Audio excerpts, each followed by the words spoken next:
संचालक गोपाल जी को कि आपने मुझे इस कार्यक्रम में मौका दिया। सम्मानित मंच, इस विवाह भवन के सभी संचालक बड़ा कम समय लेंगे क्योंकि बहुत लोग यहाँ पे बैठे हुए हैं, बहुत लोग आएंगे और जाएंगे। वर्तमान समय में जो विवाह भवन की उपयोगिता है वो उपयोगिता इस मायने में काफी बढ़ जाती है कि हमारी जो देश की जनसंख्या है, समाज की जनसंख्या है, वो दिन प्रतिदिन बढ़ती जा रही है और उस बढ़ते जनसंख्या के दौर में घर भी छोटा पड़ते जा रहा है। तो ऐसे परिस्थिति में जब हम शादी करते हैं, विवाह करते हैं या हम कोई बड़ा कार्यक्रम करते हैं तो उस कार्यक्रम में जगह की काफी कमी हो रही है। उस कमी में विवाह भवन को मैं व्यवसायिक नहीं मानता हूं। विवाह भवन समाज का एक अमूल्य रूप है, एक अमूल्य आधार स्तंभ है, जिस स्तंभ से जन मानस को एक सुविधा मिलती है एक बड़े कार्यक्रम के आयोजन के लिए। संजीत जी रिश्ते में हमारे फुफेरे बहनोई लगते हैं, पारिवारिक एक रिश्ता है। निश्चित रूप से इनकी भी जो छवि रही है वो सामाजिक छवि रही है और हमेशा से समाज के दलितों और शोषितों के हितों की रक्षा के लिए ये संघर्ष करते रहे हैं। मैं सबसे पहले तो इनको शुभकामना देता हूं और चंद बातें कह के अपनी वाणी को विराम देंगे कि पूरे विश्व के अंदर में रोम की सभ्यता सुंदरता के लिए जानी जाती है, चीन की सभ्यता कौशल के लिए जानी जाती है, तुर्क की सभ्यता बहादुरी के लिए जानी जाती है, अरब की सभ्यता संपदा के लिए जानी जाती है।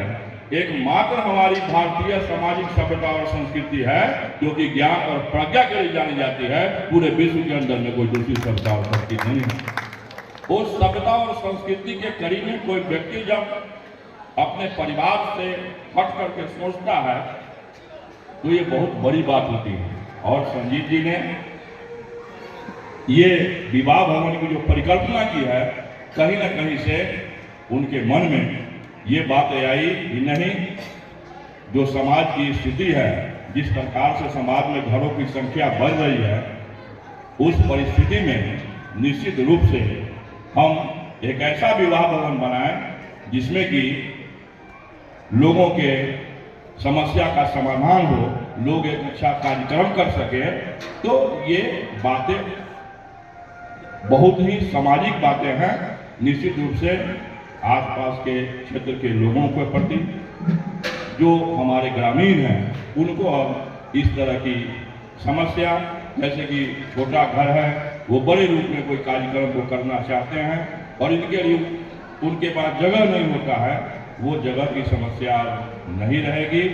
हम पुनः एक बार संजीत जी के पिताजी उपेंद्र जी बैठे हुए हैं, उनके प्रति तो विशेष रूप से, इसलिए विशेष रूप से उनको आभार देंगे कि वो एक ऐसे पुरुष हैं जिन्होंने ऐसे 3 पुत्र को पैदा किया जो तीनों पुत्र तेजस्वी है और अपने अपने क्षेत्र में दक्ष है।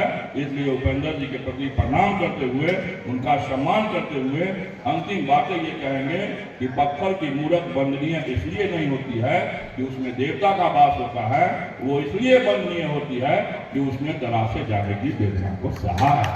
और व्यवसाय के बहुत सारे तरीके हैं और कमाने के बहुत सारे तरीके हैं, लेकिन ये जो कार्य है, ये कार्य पूर्ण रूप से समाज के प्रति समर्पित कार्य है।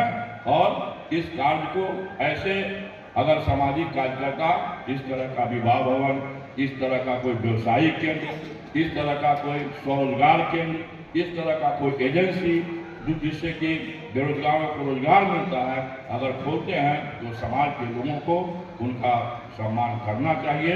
अंत में अपनी वाणी को विराम देंगे इन पंक्ति के साथ सिर्फ हंगामा खड़ा करना मेरा मकसद नहीं, मेरी मकसद हो कि सूरत बदलनी चाहिए, हो गई वो पीठ पर्वत सी पिघलनी चाहिए, इस हिमालय से कोई गंगा निकलनी चाहिए।